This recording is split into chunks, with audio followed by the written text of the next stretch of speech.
Prabowo Subianto bersama pemimpin 4 negara anggota ASEAN lainnya berkomunikasi untuk membahas kebijakan tarif resiprokal atau timbal balik dari Amerika Serikat yang diumumkan Presiden AS Donald Trump. Menteri Ekonomi negara-negara ASEAN rencananya akan menggelar pertemuan pekan depan untuk mencari solusi terbaik menghadapi penerapan tarif resiprokal AS tersebut.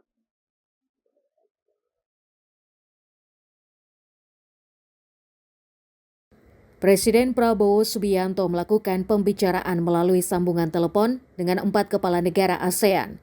Keempat pemimpin negara tersebut yakni Perdana Menteri Malaysia Anwar Ibrahim, Sultan Brunei Hassanal Bolkiah, Presiden Filipina Ferdinand Marcos Jr., dan Perdana Menteri Singapura Lawrence Wong. Pembicaraan kelima pemimpin negara ini membahas kebijakan tarif resiprokal atau timbal balik dari Amerika Serikat. Adanya pembicaraan antar pemimpin 5 negara Asia Tenggara juga diungkap Perdana Menteri Malaysia Anwar Ibrahim. Dalam unggahan di akun Instagramnya, Anwar menulis, diskusi melalui telepon 5 pimpinan negara ini untuk memperoleh pandangan dan mengordinasikan tanggapan bersama mengenai masalah tarif timbal balik oleh Amerika Serikat. Anwar juga mengungkapkan akan ada pertemuan Menteri Ekonomi ASEAN yang akan digelar pada pekan depan. Pertemuan ini akan menindaklanjuti pembicaraan terkait solusi terbaik menghadapi penerapan tarif resiprokal AS tersebut. Sebelumnya, Presiden Amerika Serikat Donald Trump mengumumkan penerapan tarif minimal 10% terhadap semua impor barang dari seluruh dunia, termasuk Indonesia, yang dikenakan tarif impor 32%. Tarif resiprokal juga dikenakan AS terhadap negara-negara ASEAN, yaitu Malaysia dan Brunei Darussalam sebesar 24%, Filipina 17%, Singapura 10%, Kamboja 49%, Laos 48%, Vietnam 46%, Myanmar 44%, dan Thailand 36%. Kebijakan tarif ini akan diberlakukan pada Rabu 9 April. Tim Timur TV melaporkan.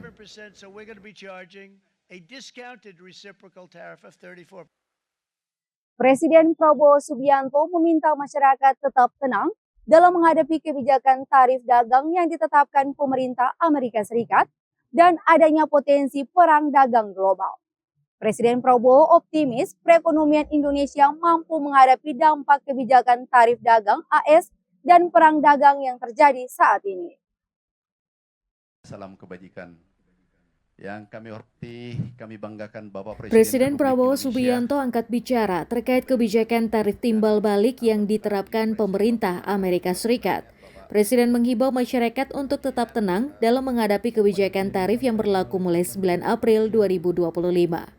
Dalam kunjungan kerja di Majalengka, Jawa Barat, Presiden Prabowo mengungkapkan Indonesia akan menempuh jalur diplomasi dalam menyikapi kebijakan tarif AS. Indonesia akan melakukan negosiasi dengan pemerintah AS terkait kebijakan tarif. Prabowo menegaskan Indonesia menghormati kebijakan tarif yang diberlakukan Presiden Donald Trump sebagai upaya melindungi ekonomi negeri Paman Sam tersebut. Kita punya kekuatan, kita juga nanti akan berunding. Kita akan berunding dengan semua negara.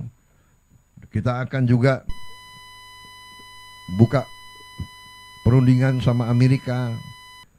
Tidak perlu ada rasa kecewa, tidak perlu ada rasa khawatir. Kita percaya dengan kekuatan kita sendiri. Kalaupun ada tantangan, ya kita hadapi dengan gagah, dengan tegar.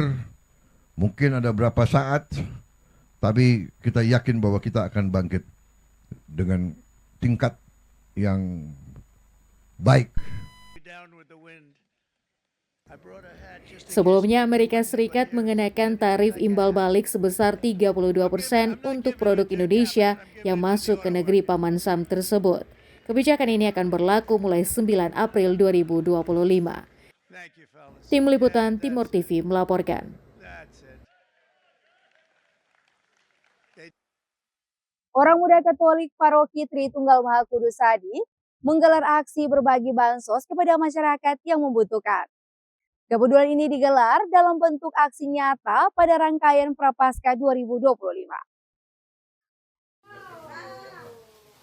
Masuknya masa Prapaskah yang bertepatan dengan datangnya Ramadan tahun ini disambut dengan berbagai kasih dan kebahagiaan melalui gelaran bakti sosial yang dilakukan oleh orang muda Katolik Paroki Tritunggal Mahakudus Adi. Kegiatan yang digelar merupakan unjuk rasa kepedulian terhadap sesama. Sasaran penerima bantuan ini merupakan anak yatim atau piatu, juga untuk bayi disabilitas. Total paket yang dibagikan sebanyak 30 paket hampers atau perlengkapan belajar bagi anak-anak sekolah yang terdiri dari botol minum, kotak pensil, buku, dan ballpoint. Adapun beberapa baksos diantaranya perlengkapan bayi dan lain-lain. Dana yang terkumpul berasal dari kontribusi per orang dan sebagian dari kasnya OMK Sadi. Orang tua wali dari penerima bantuan, Pius Bereati, mengapresiasi kepada orang muda Katolik yang memberikan bantuan kepada anaknya yang disabilitas. Ia juga menyebut bantuan ini sangat bermanfaat bagi anaknya yang sekarang menempuh pendidikan di salah satu sekolah luar biasa di Tenubot, Kabupaten Belu.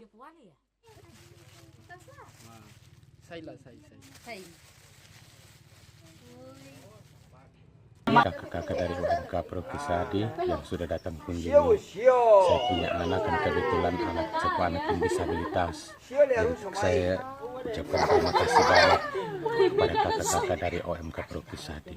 Saya merasa bermanfaat sekali buat saya punya anak yang sementara ini. Dia juga ada sekolahnya di sekolah luar biasa. Jadi pas ini buku tulis, alat tulis dorong kalau kasih saya rasa bermanfaat sekali buat saya punya anak. Ketua Orang Muda Katolik Paroki Tritunggal Mahakudus Adi, Damianus Bereo menjelaskan, kegiatan yang dilakukan merupakan bagian dari aksi nyata orang muda Katolik dalam masa Prapaskah. Selain itu, ia juga menyebut tidak sekedar aksi nyata, kegiatan ini mengajarkan kepada orang muda untuk memberi dari yang kekurangannya. Hari ini kami orang muda Katolik Paroki Tritunggal Mahakudus Adi melaksanakan salah satu kegiatan aksi sosial atau aksi nyata dalam masa Prapaskah, bagi sembako kepada adik-adik atau anak-anak yang yatim piatu atau kriteria lain yatim atau piatu, dalam artian yang sudah tidak memiliki bapak atau yang sudah tidak memiliki ibu, bagi kepada anak-anak yang memiliki berkebutuhan khusus, misalkan yang disabilitas dan juga bayi yang sedang menyusui. Dan tujuannya untuk memperingan mereka dan memberi semangat kepada mereka dalam masa pendidikan. Untuk harapan sendiri, yang pertama itu menggerakkan hati orang muda agar mereka mau memiliki rasa kepedulian terhadap sesama. Demian juga berharap melalui baksos ini, orang muda memiliki kesadaran, kepedulian, serta semangat untuk membagikan apa yang dimiliki untuk mereka yang membutuhkan atau berkekurangan. Dari Belu, Tim Liputan Atambua TV melaporkan. Informasi tadi menjadi penutup jumpa kita kali ini. Saksikan terus Berita Belu di jam dan hari yang sama. Mewakili seluruh kru yang bertugas, saya Nita Seran pamit undur diri dan sampai jumpa.